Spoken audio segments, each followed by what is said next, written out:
I'm Matt Martelli. This is the Off-Road Racer Podcast, and I'm here with, a really long-time good friend, Bryan Harrold. What's up, man? How's it going? Glad to be here. Yeah, this one's been a long time coming. Yeah, I try to avoid it. I'm usually the guy behind the camera. I'm writing the copy in the script. I'm not usually in front of the camera. Yeah, well, I mean, that's the way I was for years, and then I just realized, like, the value of it, and then the storytelling, and it's been funny because, like, since we started this podcast, you and I have been texting a lot about, you know, this kind of running joke of like people don't even know, right?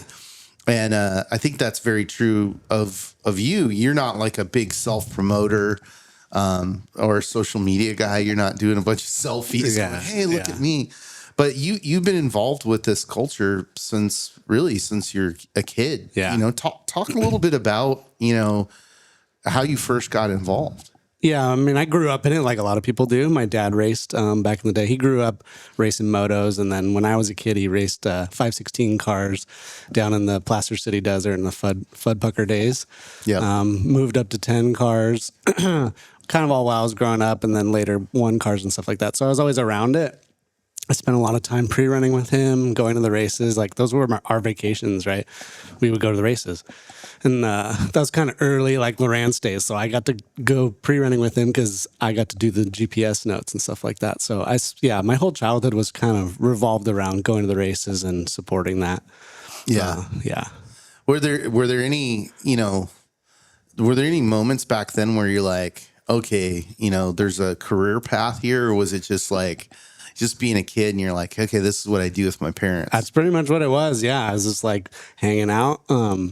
It's funny because things I did ultimately led that way, not knowing at the time. But because I was hanging out in the pits or whatever, watching the race, I would have a camera in hand and take pictures of the pits and whatever action I could get access to.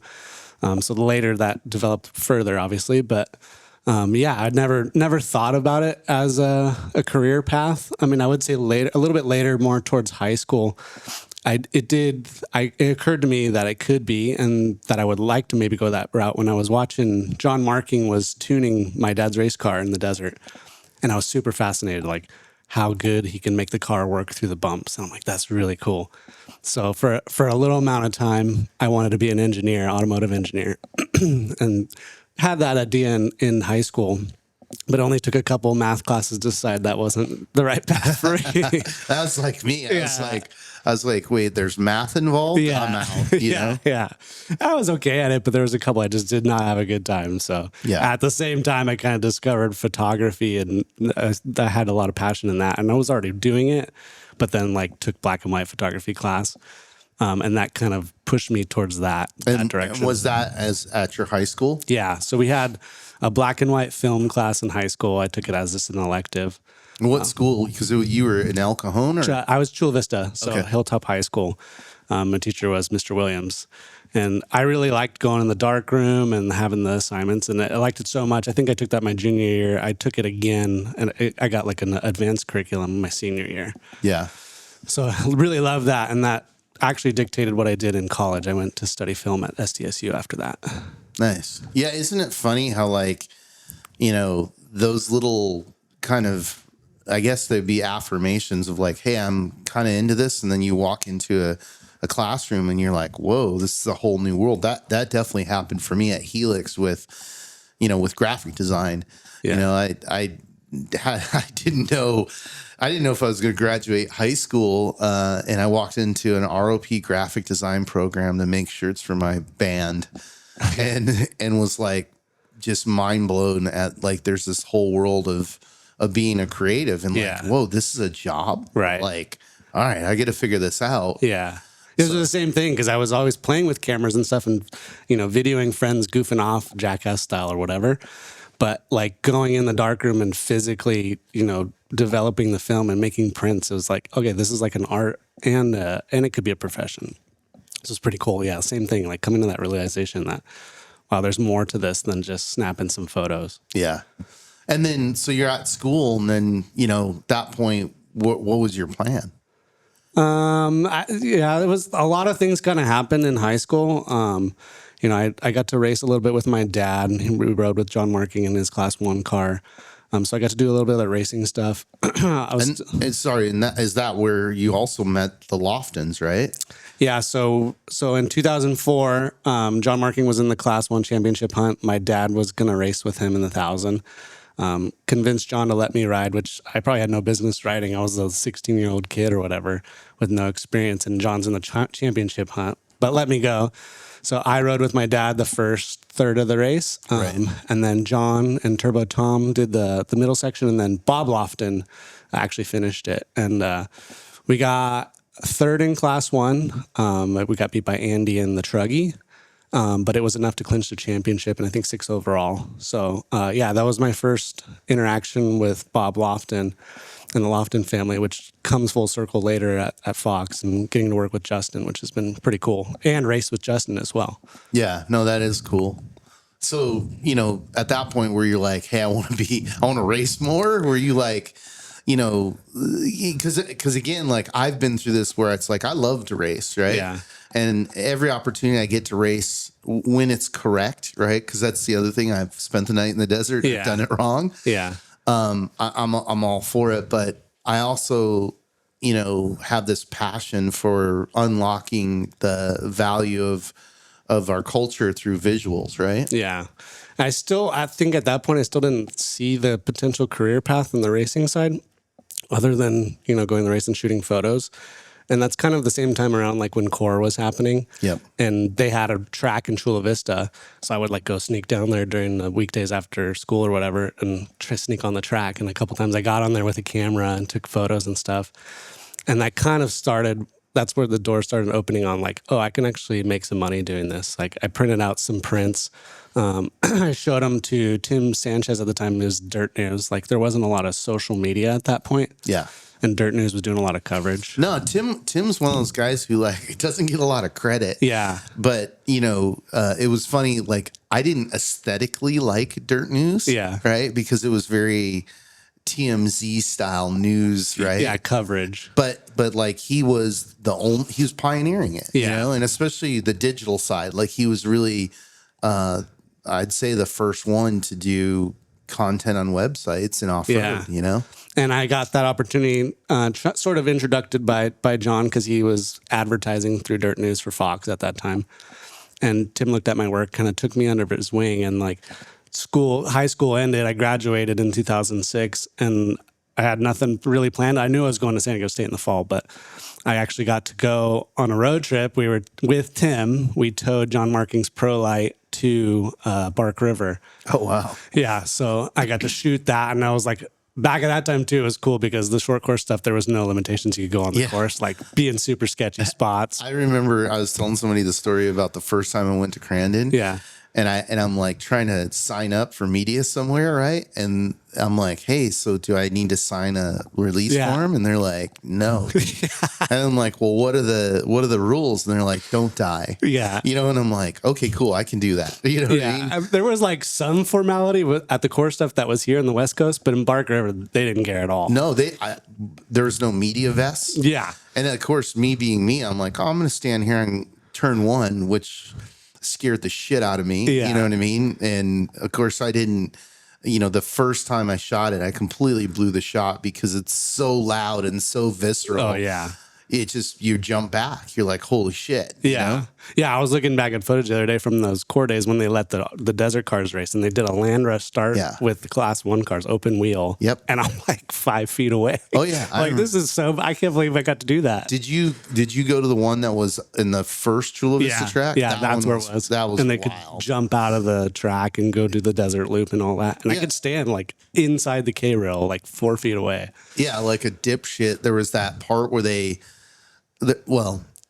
was that part where they turned and then they dove down into a ravine. Yep. And so like a dipshit, I'm like, oh, this is a great shot right here. But there was no like guides for where they would go. Right. Right.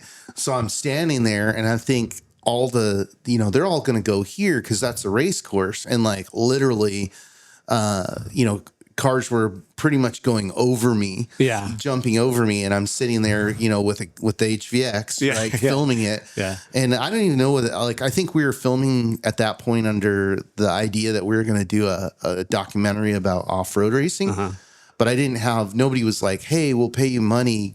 Go try and kill yourself. Kid, right? Yeah. Yeah, and I was just doing it because it was fun, and I somehow snuck onto the course and was able to do it. And then I was able to kind of build a portfolio, connected with Tim, and I did a lot of the short course stuff and some of the desert stuff for Dirt News, shooting photos for them for a year or two. Built up the portfolio more, and I was telling you about this the other day that I shot at Laughlin, and I think that year, I think it was 2007, I got some really cool photos because I got pretty close. It was like the coolest photos I had ever taken, at least in my opinion. Yeah.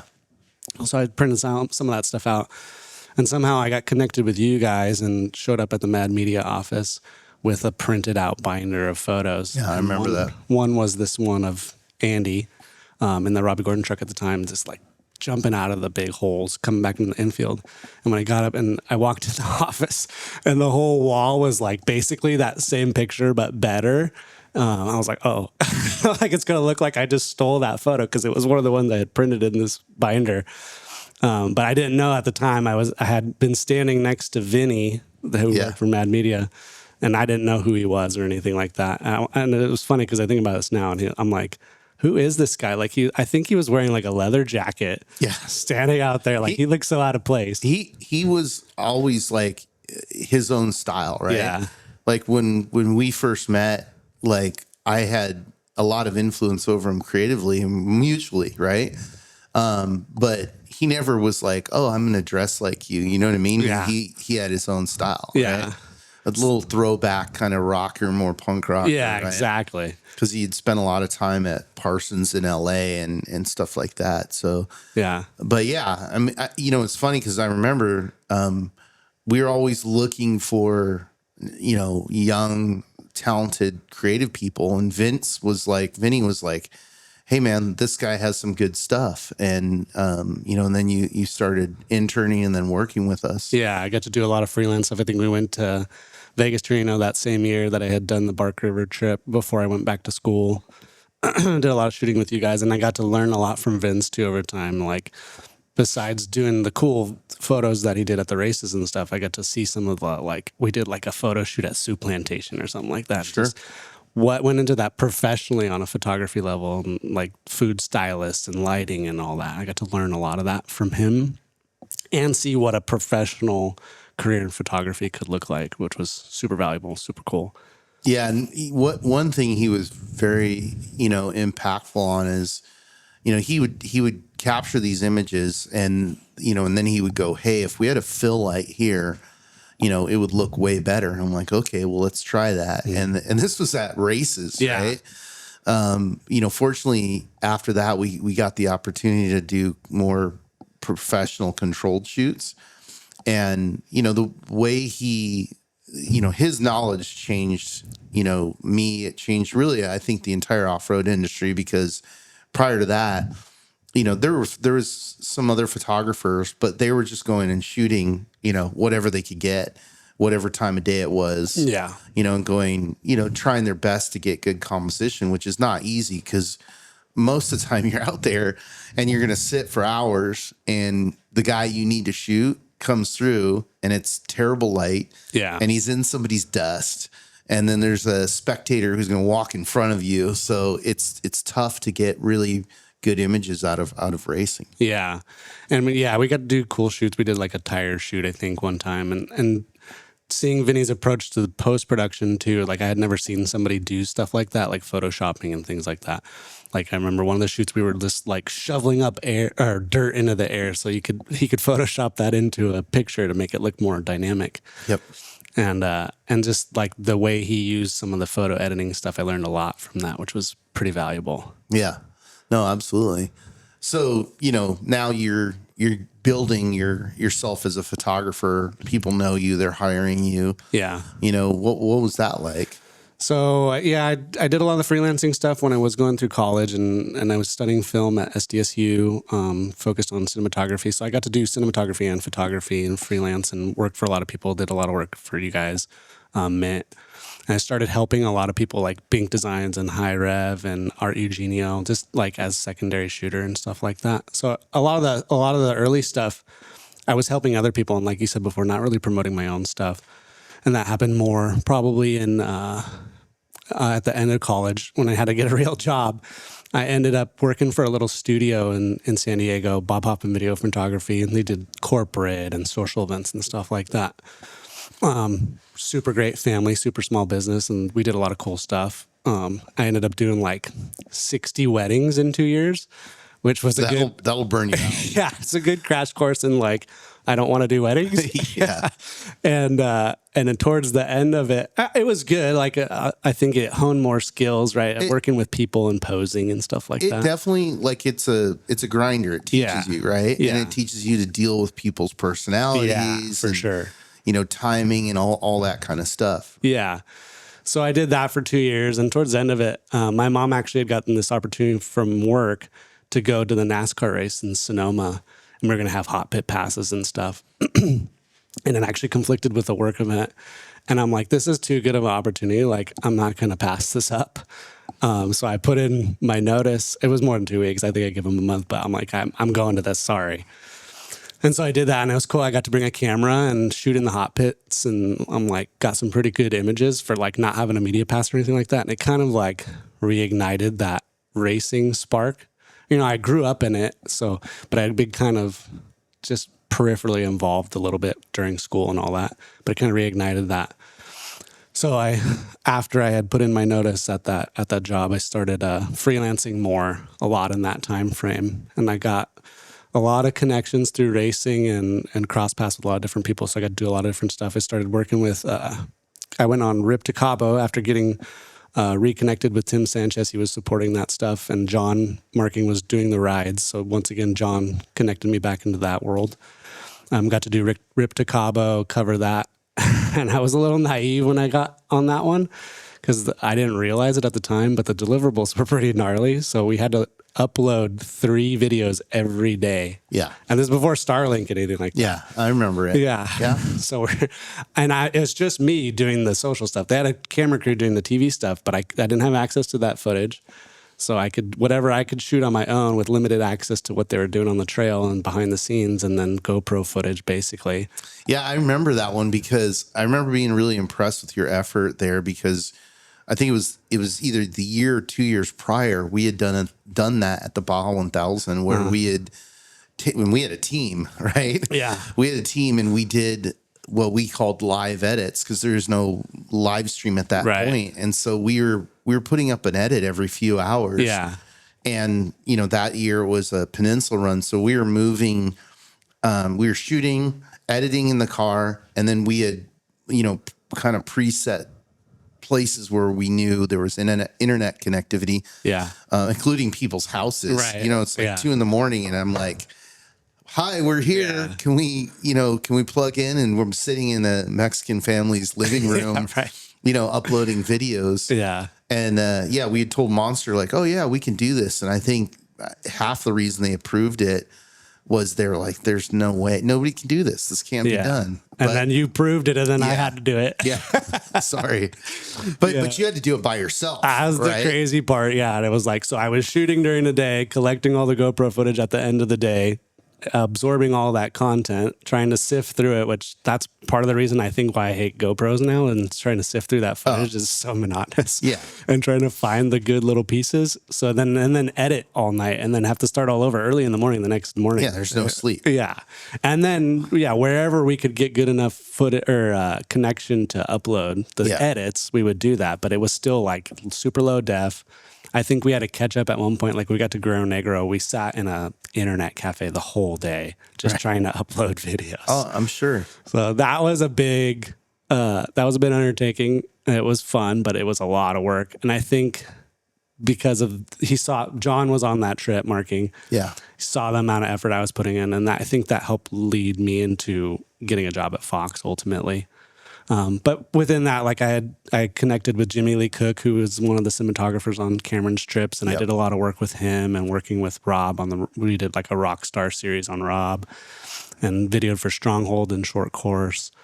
I did a lot of stuff around racing in that time frame. Yeah, and then started working with Fox on doing some freelance stuff.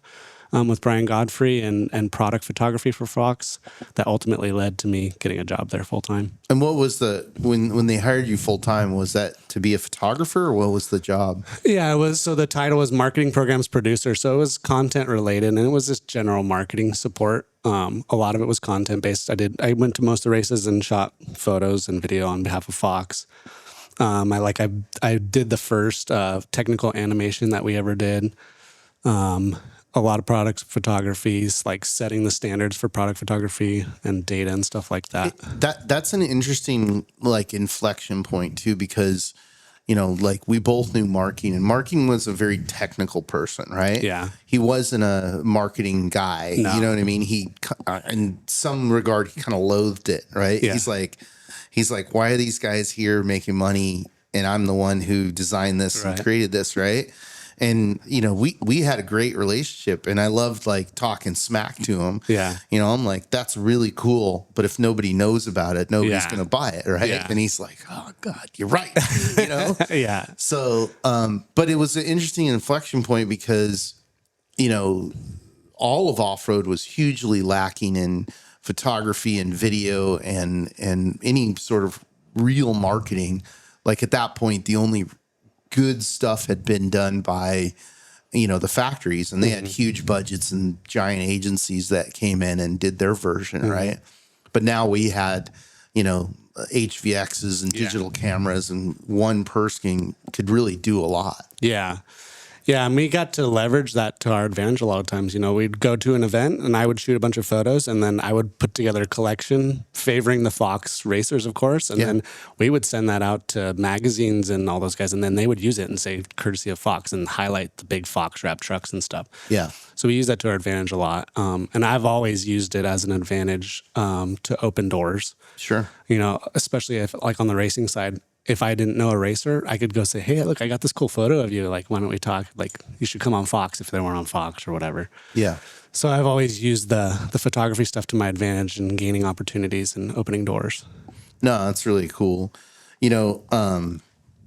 So you kind of already answered it, but like, how much of an effect did job marketing have on your career? A lot. Like, when you kind of prefaced that earlier before we had this meeting, but I was thinking about it the other day, and there's several pivotal moments or directions that I took over time, and John was at a lot of them, right? Even in the beginning when I wanted to be an engineer, it was because he was doing cool stuff and I was inspired by that. He reconnected me, or he did the initial connection with Tim Sanchez, and then the reconnection with Cameron Steele, and then ultimately said, you want a job at Fox. So without all of that, I wouldn't be where I'm at. And then even while I was at Fox, besides being a guiding principal and stuff like that, we carved out a department specific to motorsports in 2019. John did that. He saw the need after we had lost our way a little bit on the racing side of things. So John established motorsports division within Fox as its own little entity, and he pulled me into that out of marketing. So once again, steering the direction of my career. It's interesting too, because like when I see, obviously we've done quite a bit of work together over the years, on in different roles, right? And you have this title of program manager, which I don't know what that means, right? Yeah, I don't either. But I look, it's funny because in working with everybody there and talking to you, it's like you're kind of like the Rosetta Stone of Fox, of the culture of off-road, right? But John Marking was smart enough to set up this like team of guys that includes, it's you, it's Bobby Smith, it's Mike Kim, Brandon Rice, this core group that, kind of carries the mission forward essentially. And what I like about it is it's not just product, right? Yeah. It's culture, right? Yeah. You're reinforcing, yes, this is a product we're selling. We're here to make dollars, but you're reinforcing the culture of it. And the imagery part of it too is just equally as important, whether you're taking the photos or not these days.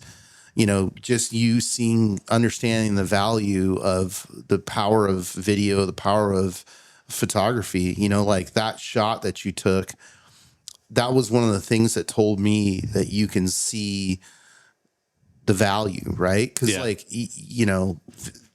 I remember seeing that the trucks go through that one section and they're like hopping out of the holes. And I'm like, that is suspension. That is off-road racing. That tells the story. That image tells the story of like, you look at that and you're like, wow, that's incredible, right? Yeah. A vehicle can do that and not break in half.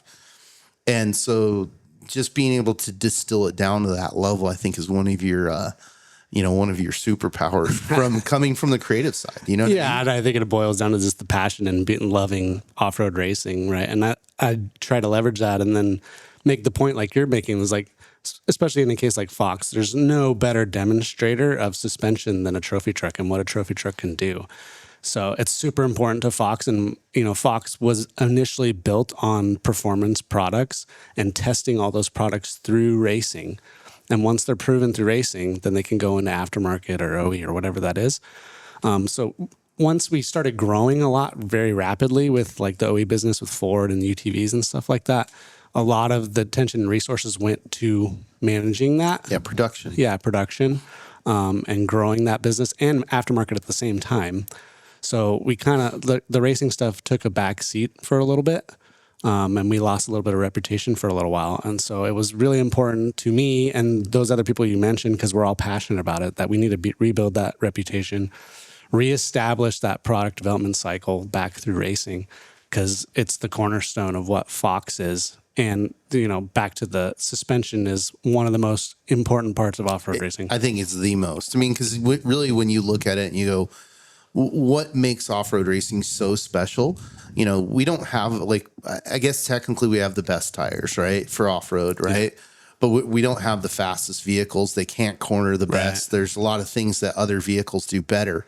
But what they do the best is going through giant holes at 100 miles an hour. 100%. And it is absolutely mind-blowing and spectacular what unlimited trucks can do, and they continue to evolve and get faster and better.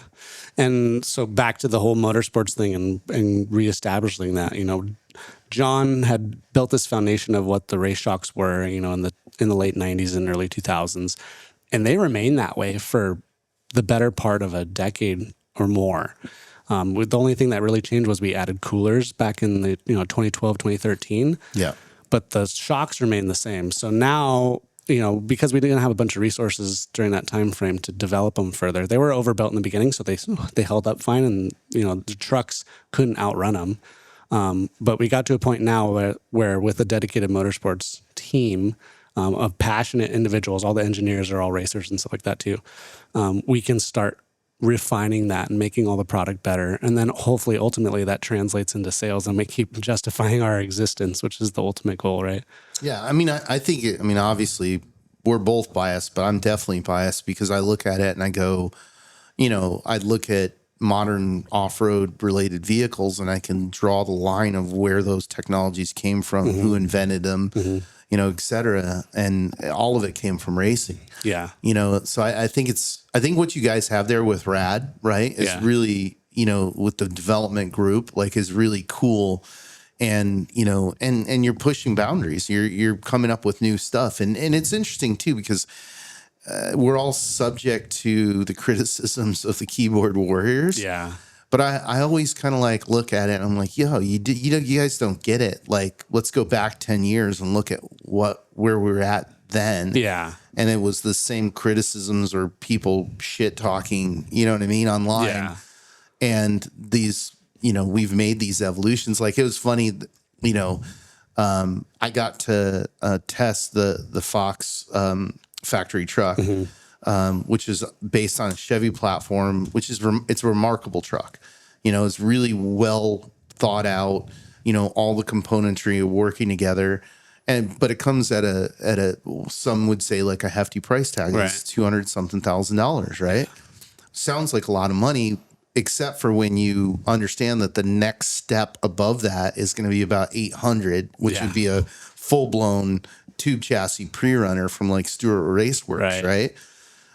Which doesn't come with a warranty. Right. So in people oh, well, you could get a Raptor R and put $100,000 into it and it'd be the same thing. I'm like, then you're at the same price. Yeah. Right? And you had to figure out all the work and the parts and all that. You had to do that part. And that's what I like about that. That evolution is there's there's a lot of people out there, a lot of consumers out there who aren't going to do that, who aren't Right. going to try and figure everything out. How does it all work together? And then too, with that particular truck having live valve on it and having the control module on it, like it was badass. Yeah. You know, it was badass to have that. And, you know, I think I understand it. So I understand like how cool it is. Right. And I don't take it for granted, but it's cool. And, you know, I hope that, you know, that division of Fox continues to build that out on all platforms, because I think what it offers is a way for us to lead as a culture instead of being susceptible to what we've had to deal with in the past, which is a manufacturer interpretation. Right. Yeah. They're like, oh, well, we're going to, you know, do this and this and this. And then you look at it and you're like, who is that truck for? Right. Right. It's like some mixture of like, you know, hillbilly, you know, mud stuff and then desert racing and some weird, you know, roll bar in the back. That's not really a roll bar. Yeah. It doesn't do anything. And when it drives down the street, it does this. Yeah. Right? I'm like, what is that? You know, nobody wants that in their truck. Yeah. So it's really cool. Yeah, that project was super cool because they did involve the racing team a little bit, motorsports team, in, you know, inspiration and stuff like that. Like we got to take that team over to Jimco when Robbie was still around, and Robbie walked them through a trophy truck and a luxury pre-runner, and then like the fancy chase trucks. So they got to get some inspiration from that stuff, and rather than just making an appearance thing, actually like put performance on it. Yeah. So, and that's also like our first real application of live valve that's not on a race vehicle or on an OE vehicle, like as a standalone. Essentially, it's aftermarket, even though it's a full vehicle package. It's the first application outside of an OE and a race application, which is pretty cool. Yeah, I mean, let's talk about live valve for a second, because it's a remarkable evolution. So basically, up until that point, a shock had to be reactive, right? Mm-hmm. It can only respond based on, you know, what is the tire hitting, and then it's creating a response, and you're creating a response through valving, stacking shims, like all the different stuff, but essentially the movement of fluid or oil through the shock, right? Well, you know, their electronic shocks aren't necessarily new, but they're new to off-road, and in the past there's never been a version of it that could even live. Yeah. You know, they would just melt down, and too much input, too much heat, whatever, right? Not enough to control. So live valve comes out, and it's a really big game changer, you know, from the aspect of it's reacting, you know, to the terrain. So, you know, explain a little bit what live valve is, and really, because I've talked about it with you and with Bobby about like what is the future and the potential future for it. Yeah, so we call live valve semi-active. It still requires some sort of input to make a change, but it will actually make a change. Whereas like your normal, we call it passive setup, is static, right? Live valve's dynamic, so it can take various inputs and make adjustments to the shocks. So we usually pair it with an IMU that we supply. We can take inputs like brake pressure, steering input, all that, to make the shocks react. And the idea is to try to keep the truck as level as possible.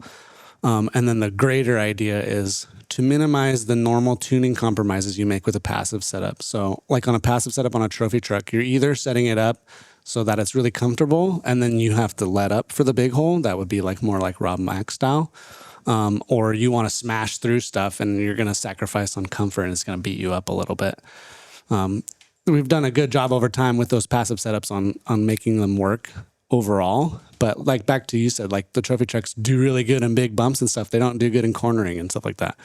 So the idea with live valve is to use these different inputs and provide more control in real time continuously to minimize those tuning compromises, to make it behave a little more manageable and consistent and confidence inspiring, basically.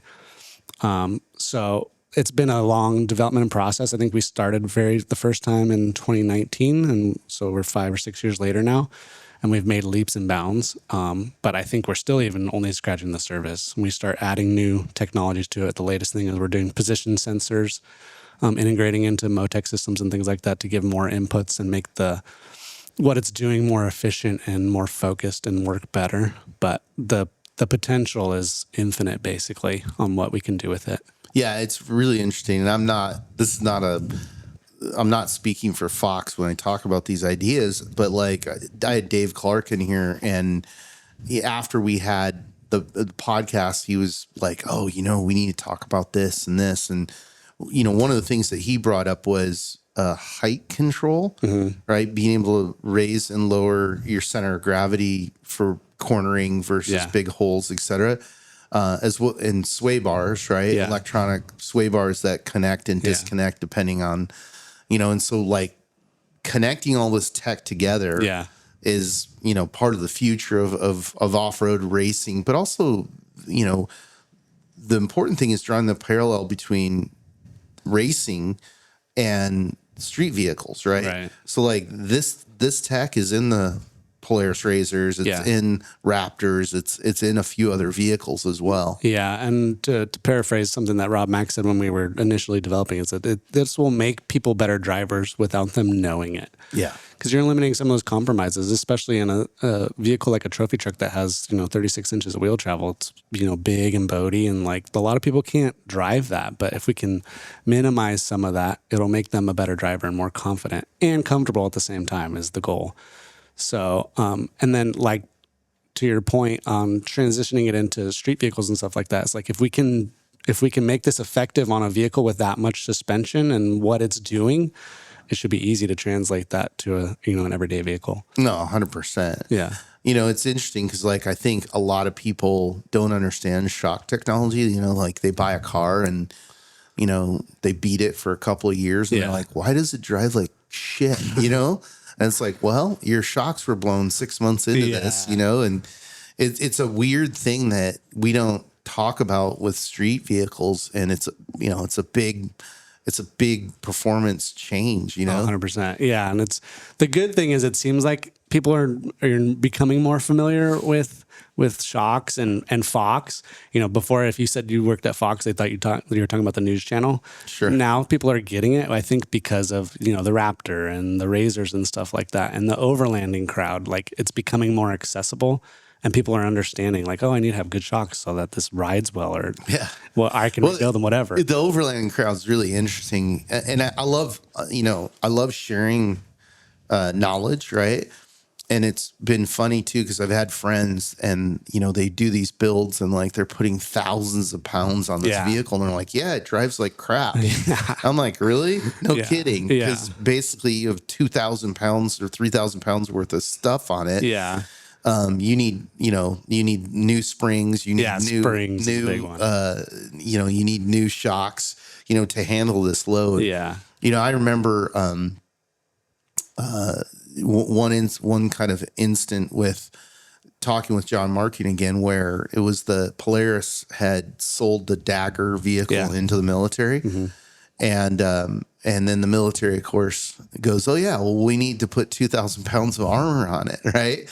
And then they dropped it off at Fox, and they're like, hey, figure out the suspension. Yeah, right. And I remember like going, looking at John, and he's like, yeah, this thing needs to be completely redesigned for this weight. Yeah. Like it's not.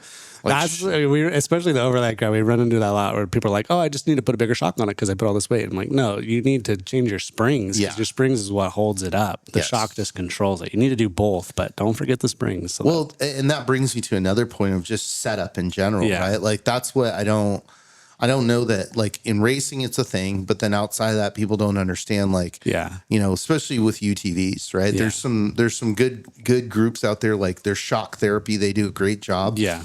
Of taking your stock vehicle and going, hey, what do you do? Are you going to put two of your big dudes in the back seat? Well, that's 2/3 of the weight of the entire, or a third of the weight of the entire car. Yeah. That's going to completely change how your car handles your suspension. So having your shocks tuned, specifically for what you're doing. And a lot of people don't realize that when we go tuning, like especially like an OE platform that comes with Foxes, like a Raptor or Polaris, the OEs are involved in that tuning process. We have some input, of course, and they listen to our feedback, but they have to tune for the mass audience. So it's not going to work in all situations. It's not going to, if you load it up, it's not going to be right, So if you make changes or you do certain scenarios that aren't probably common, you need to consider retuning it probably. Yeah, especially with UTVs, it's been interesting Yeah. because I have a lot of friends that have UTVs, and that's one of the first things I tell them is like, figure out what you're doing in it. Is it just you? Is it you and a buddy? Yeah. Is it you and your family? And put that, load into it, and then decide where are you riding. Are you a dune guy? Yeah. That's a different setup than Sure. hardpack. Yeah. Are you a Ocotillo guy? Do you live down Plaster City where you're just gonna beat yourself to death? Yeah. But if that's your stomping ground, that's your stomping ground. Right. And so you want your setup to be specific for that. And like, it's a massive difference. Yeah. And a lot of them you can get away with just doing simple stuff like changing the adjusters. There's a lot of range in the adjustment. A lot of it is springs when you're adding weight and stuff like that. You could just get a simple spring package or upgrade, a dual rate spring setup. And that'll make all the difference in the world. Yeah.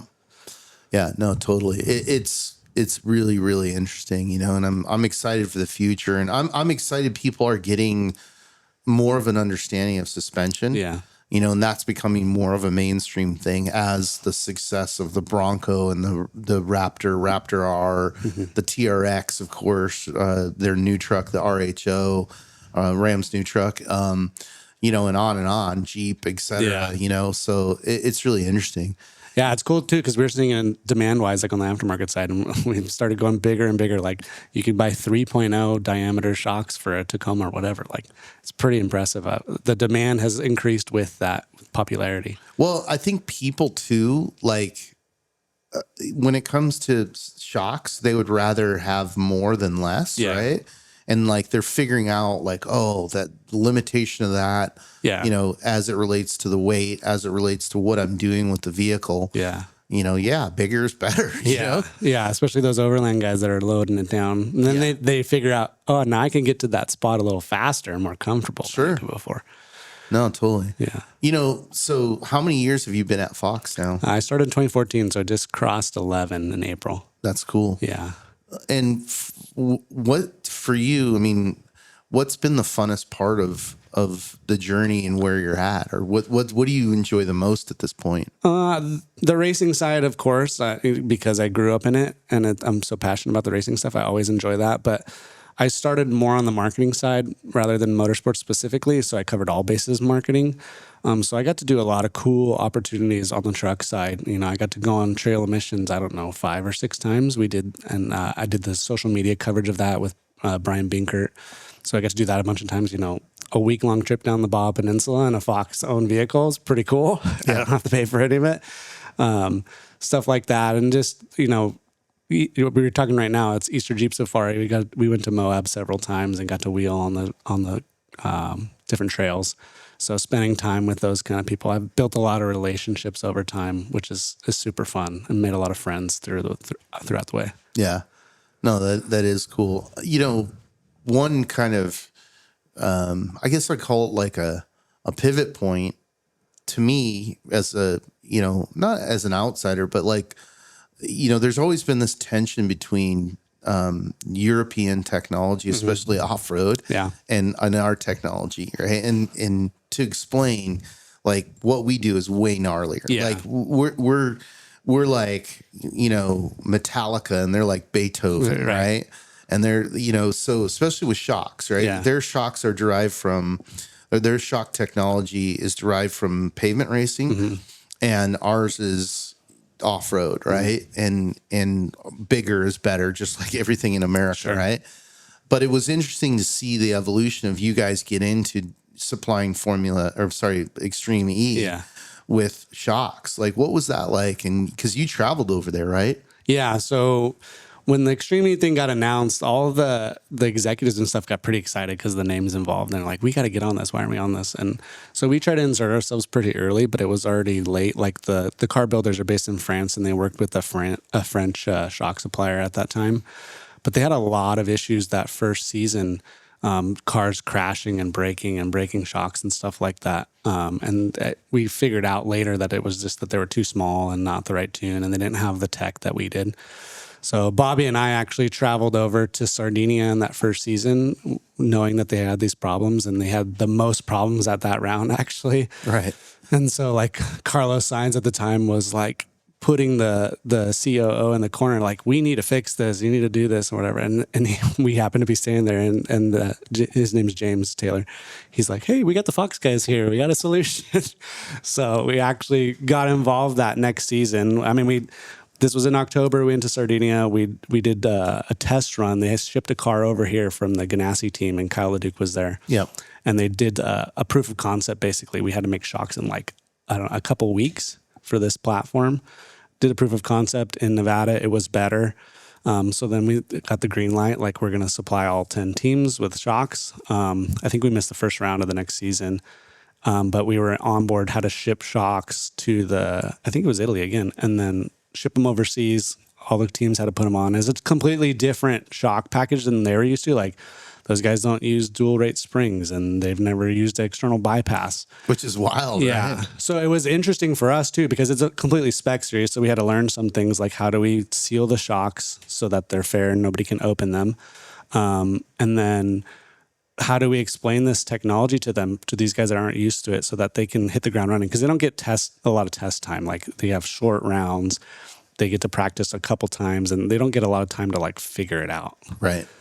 So that was the first time we really had to get our shit together, and I had to make like a user manual and explain bypass zones and all this stuff. So we did all that, shipped all the stuff. I learned a lot about international shipping I had never do before. Yeah, carne. Yeah. It's not easy. It's not plug and play. And we had to be set up to support all the series. So we had to send out big toolboxes with all the tools and extra parts and all that stuff.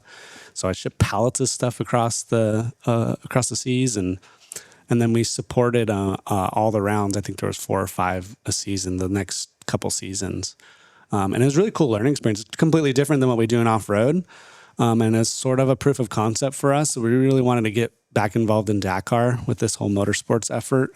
Because, we love desert racing in North America, and we'll always do that. But it was like, we want another challenge. We've won all those big races, and we've been doing them. Let's try something different. And we want to go back to Dakar and win Dakar. And this was a similar platform in general to Dakar cars.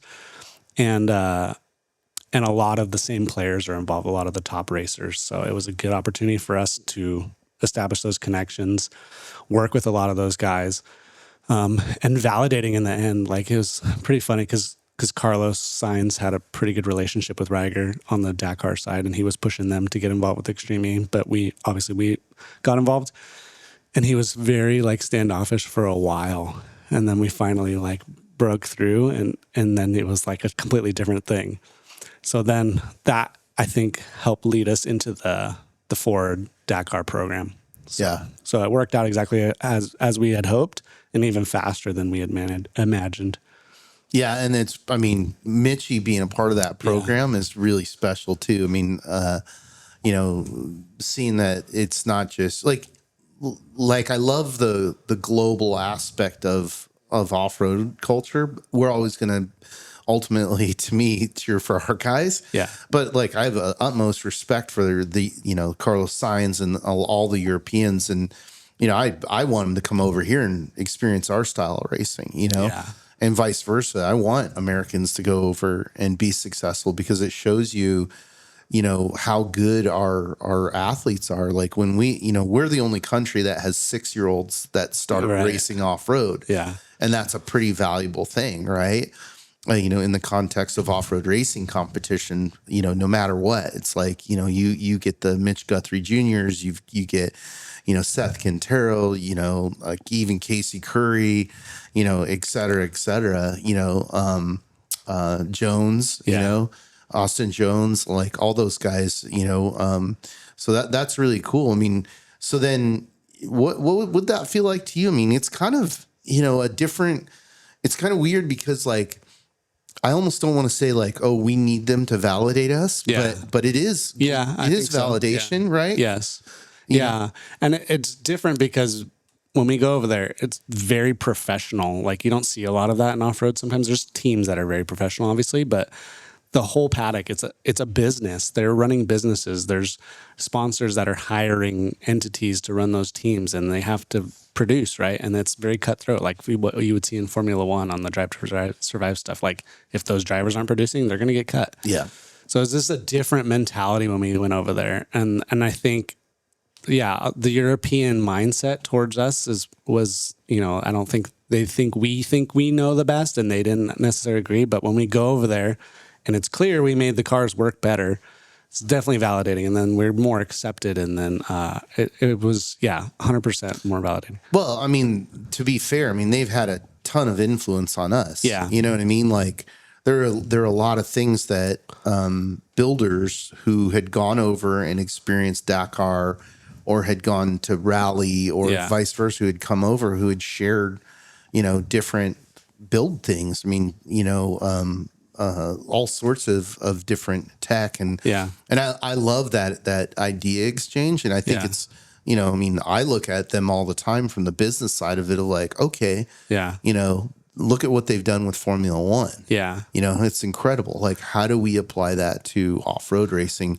And it's interesting too, because when you really look at the scale of it, I as part of, working with Orba, I get a lot of the data. And one of the data points I got recently was the Department of Interior's report on outdoor recreation. And it's like $1.3 trillion in America. 60% of that is off-road, right? So you start talking about those numbers in America alone, and that doesn't account for purchases off that, that are like RVs and trailers and trucks, right? That's even more money, right? Yeah. Because getting the off-road vehicles is really the cheap part, right? Kidding, So, we're billions of dollars global, hundreds of billions of dollars globally, and, I think we got to raise our hand a little bit and claim that, right? Yeah. And do a better job of that. But it was really interesting to watch, first the resistance to American tech and American companies, and then for you guys to break through that with Extreme E and now Dakar, right? Yeah, but you talk to any of those guys, those Extreme E guys, those rally guys, and you tell them about a trophy truck, and they're instantly like want to know more. They're like, they know, they are enamored with it. They want to drive it. You know what? I always have to use stupid analogies. You know me, but it's kind of like they heard Metallica and they really like it. Yeah. But in their circles, they're still listening to jazz. Yeah. Right. So we have a big tent at the Extreme E stuff that is our support tent, and we started bringing a display. So we brought a 4.4 bypass on display, like our longest travel one, and it sits on like a method wheel and tire, and it sits in front of our thing, and it's this tall. Yeah. And so everybody walks up and like, what is that? And we get to explain trophy trucks, and they're like, their mind is blown. Like they have no clue, and they're all so excited. So it's like, we don't have a trophy truck there that people get to go ride in or see or whatever, but we're spreading that, and people are interested for sure. They want to know more and come see it. Yeah, I remember when we did this event with Armin Schwartz in Germany called Power Days. Remember that? And how like the people were just freaking out on the trucks, like the trophy trucks. They were like the sound and just the whole visceral experience. And I didn't realize until that point, like if you didn't grow up in North America, you've never heard of V8. No. Right? Yeah. Let alone seen, a 40-inch tire and 36 inches of travel. You're like, okay, people have seen monster trucks. Yeah. But that's kind of like, okay, that's kind of clowny. Like it's made for what it is, which is totally cool. Entertainment. Right? Yeah. But, something that's like a pure performance race vehicle. Yeah. Like, and really the whole world doesn't even really know about it at this point. Yeah. Yeah. I think they haven't even seen like a Mason chassis, like welded up, how beautiful that is, how nice it is. So it's just a different world. And hopefully we can get more of that cross pollination. Well, that's what I like about it too, is that, I think that because of the success of Formula One in America, there's a lot of interest right now in, the American market and its consumption of motorsports, right? Mm-hmm. So that offers us a lot of opportunity, not just for, for the racing side and the promotion side, but also the products. So that people go like, just like they have with F1, they've looked at it as a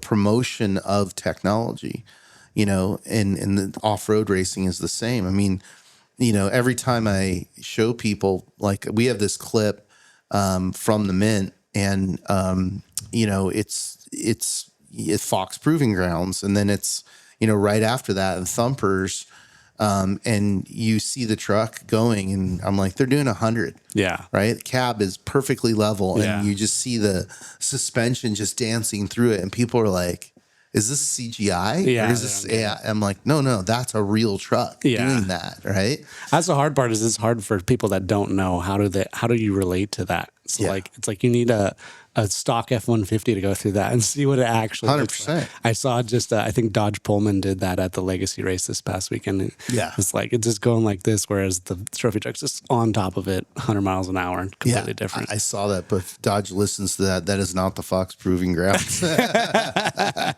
You could call it the Laughlin, whatever, but the Fox Proving Grounds is in Prim. And it's gnarly, with the embedded rock. It's what's funny too is like, we work a lot with the manufacturers, and so now I've become this like, dirt terroir specialist because of what we do. Yeah.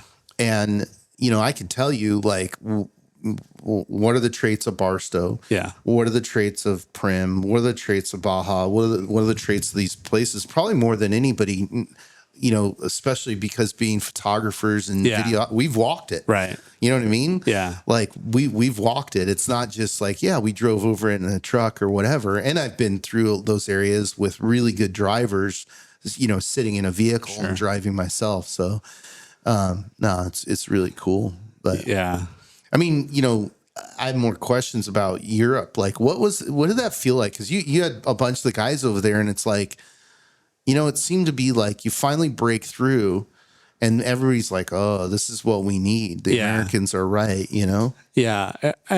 Early on, it was a little bit of a challenge and like getting people to learn. And once they started figuring out, they all had engineers on their team, right? And they're all looking at data. That's kind of the other difference over there is we have some data over here, but the way that racing format is and so little running time, they have dedicated engineers looking at data, just crunching it, trying to figure out what they can get out of these cars.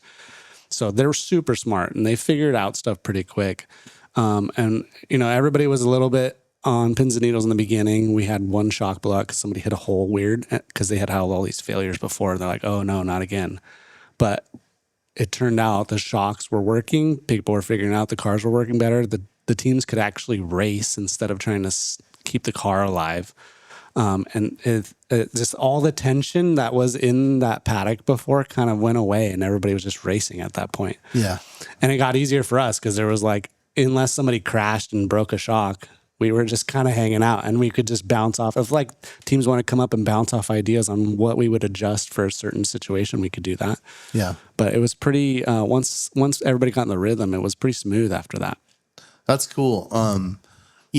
So then now that you guys have broken the threshold with Dakar, will you be expanding to more vehicles, you think? I think ultimately that's the goal. Yeah. I think seeing the success there that Ford is having, hopefully will open some eyes up. Obviously there's a ton of side-by-sides there. Yeah. And you guys are on side-by-sides there. Somewhat. We were when Casey Curry won. And then the Polaris is that one last year with Brock. And the year before, those are on there. But there's some other brands on there that are European brands that we need to look at displacing. It's a different mindset over there too because of the limitations on power and stuff like that. They're very fixated on weight. Mm-hmm. So we're going on the drawing board and seeing how can we play in that game a little bit more. How can we take weight out of our product and continue the better performance? So yeah, it's interesting because I mean, obviously the FIA and the different organizations have done a good job of like managing the restrictions, right? So you can't look at, European racing and not say they're doing a good job in terms of managing the performance, right? And I think in America, in certain types of racing like IMSA, in fact, they've done a really good job of managing that, of going, okay, we got all the manufacturers here and we're pulling in all the data and we're making sure that that's fair. Right. Which is hard for us because we want to put a competitive advantage out there. And like live valve is the perfect example of that. So we can't do live valve in Dakar. There's no electronic shocks. I think it's the same way in shore course. And I'm a little worried about going down that path in desert, but because that's our ultimate proving grounds is like, we need that avenue to be able to develop that technology at that level. Yeah. And we had talked about that as it relates to the 6100 class, which we're still figuring out. Right. And we it's interesting because like we were just talking about this as it relates to the open UTV class. Like, to be honest, I wish that class didn't exist. Right. And the reason is we have an open class. Yeah. It's unlimited trucks or trophy trucks. Right. Right. And there's a lot of room in between there. Right. Yeah. And it's already gotten to a point where, we have to be careful. Like you were there with Core where Pro 4s became a thing. And it was an interesting time because we looked at that and we're like, yeah, these are really cool vehicles. It's spectacular. It's super exciting. Yeah. Look at what they can do. They can, jump sideways and land and not crash. And, they're like cats with horsepower. It's just from a pure fan standpoint, it was just like a fantasy, right? It was what it reminded me of is Group B rally, right? Like not quite unlimited power, but a lot of power, a lot of suspension, and it was really cool. Problem was the sponsors weren't asking for it. Right. The spectators weren't asking for it. It was the racers who wanted it, right? And they wanted it for a lot of reasons. Some of those guys weren't competitive anymore in Pro 2 and they wanted to move to Pro 4 and race with the old guys. Yeah. Right. And other people just were like, gearheads. And they're like, within the rules, we can push this and we can make this better. And, like I love the story of Rob Mack's truck that was built by Nye Frank and like, had airbags, air suspension in it, and then was consequently outlawed. Yeah, banned. Because it was so good, right? Yeah. But if you're not on the verge of getting banned, you're not trying hard enough, right? This is true, but it's this careful thing to manage. Because like when you look at the open UTV class, it's already gotten to the point where like, okay, let's be honest, the Polaris factory has an advantage, right? Because they're factory funded. Yeah. They have a ton of tech. And now, to be fair, they've built a car that everybody can buy. Yes. So you can literally buy the same car that Brock Hager's racing, right? Yeah. And if you think you're as good as him, buy one and go for it. I can tell you you're not. Yeah. But it, go ahead and try it, right? Yeah. But it's, UTVs in particular, have been a blessing and have been a very interesting opportunity because it's like, hey man, you can race really good, really fast. They are very capable. Yeah. They're very competitive. I mean, even when you start comparing their times to spec trucks and to even trophy trucks, right? But therein lies the danger of like, don't let it, it eat itself and then become as expensive, right? Right. Because then you're like, it's hard. What was the point, right? Yeah, but we've given the counterpoint because of the 6100 example is you can put those limitations on trying to control the cost, but those guys are going to spend that cost anyways on something else, wherever they can find it. You can see it in the circle track world all the time, right? Yeah. They start doing titanium or whatever. Like, where does it end is the hard part. So it's been the 6100 TT spec topic has been a good one for us for sure. And I understand the beginning of it. When we were prototyping live valve, only one truck had it in that class, which is Christopher Pulvorti, which that seems a little bit unfair if everybody can't get it in a spec class. But our argument has also been that was an unlimited suspension class. Yeah. So there's multiple sides to it. Yeah, because when that rule was made, though, it didn't exist. Yeah, so and that's fair too. Well, that's the funny thing about it is like we have a rule book that we inherited, right? Yeah. And we've been refining it, and we still refine it. I was on a 3-hour call the other day with Tommy Morris and Bill Savage, and now I've gotten to the point where I'm like, tell me why this won't work, because I want to know, like I want to understand it. And what are we, if we make a change, like perfect example, one that's going to be announced here shortly is, we're widening the track width to 83 on UTVs. And why are we doing that? Well, people have made aftermarket wheels and tires that are wider, right? It's not like those guys called me up and said, hey, Matt, we're making this product. Is it going to pass tech? Yeah. Ours has always been 80 inches, right? And the other factory or the other leagues have made those adjustments. Yeah. hasn't been a problem until we're DQing people at the finish line, which sucks. Yeah, nobody wants to do that. Which sucks. And I'm like, hey, we could have had this conversation in advance. Like if you measure your vehicle and you come to us and you're like, hey, 15 of the guys in that class are over. Yeah. Okay, well, let's look at that, right? We don't know. We're trying to make dynamic changes into, and that's a class it's evolved, right? Yeah. To think about the fact that like we're racing. I remember when UTVs were barely like, I think it was 60 inches. Right. Yeah. Right? Yeah. And now they're 80, 83. Every year they're evolving to some new crazy thing. And we will have you guarantee, because like this is the interesting thing about having the conversation with you is you also know the culture and the history of off-road. Yeah. So there already is a UTV that is really big and fast. It's called a Class 1 car. Right. Right. Yeah. It's just there hasn't been, up until I think there's one now that's 4-wheel drive. Yeah. But, it's always been a 2-wheel drive platform. Yeah. But a UTV with that much horsepower and that much travel would be pretty spectacular. Well, it was supposed to be entry-level cost too. And will spiral out of control, I'm sure, as they build those race cars. But yeah, that evolves so fast. I don't envy your guys' job at all trying to manage that. The sport changes so quickly and we're trying to evolve our technology. Yeah. I'm very reserved on it or cautious on it. I don't want to ruin a class or something like that too, right? Like we made this bitch in Class 11 shock, right? Because we saw there's a lot of excitement around Class 11 in the last couple of years, and it's expanded like crazy. We're like, how far can we push the rules and make the most badass shock, but still be legal? Sure. And we did it, and everybody was very excited about it. And then I saw like how much the price point was. I'm like, oh, this is like an $8,000 shock package. Are we ruining this class?